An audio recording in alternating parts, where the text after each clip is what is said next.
কি অবস্থা সবার? তো তোমাদের একটা জিনিস নিয়ে অনেক ভয় থাকে, সেটা হচ্ছে উৎস, বিভিন্ন খাদ্য উপাদানের উৎস।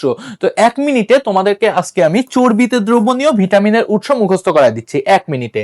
দেখো, ভিটামিন এ, প্রথমে সবার আগে কি মনে রাখবা? সবার আগে মনে রাখবা হচ্ছে দুধ আর ডিম।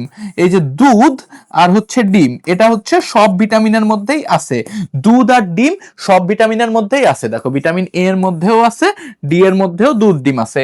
এখন আসো ভিটামিন এ। ভিটামিন এ হচ্ছে যত রঙিন শাকসবজি ফলমূল আছে, যত রঙিন শাকসবজি ফলমূল আছে, মানে যার রং সবুজ না, এই সবকিছুই কিন্তু ভিটামিন এর অন্তর্গত। যেমন ধরো গাজর, আম, কাঁঠাল, রঙিন শাকসবজি, এই সব কিন্তু ভিটামিন এ এর অন্তর্গত।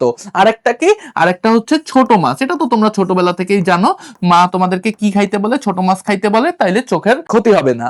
আচ্ছা, ছোট মাছ মানে মলা মাছ, কাসকি মাছ, এইগুলা ভিটামিন এ হয়ে গেল। এরপর আসো ভিটামিন ডি। ভিটামিন ডি দিয়ে যেটা মনে রাখবা সেটা হচ্ছে তেল। যত প্রকার তেল আছে সবকিছু হচ্ছে ভিটামিন ডি এর অন্তর্গত। মাছের তেল, ভোজ্য তেল, এগুলো হচ্ছে সব ভিটামিন ডি এর অন্তর্গত।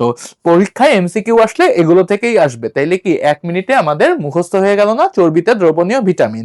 এবং ই আর কে, এই এ আর ডি এর সেম। ধন্যবাদ।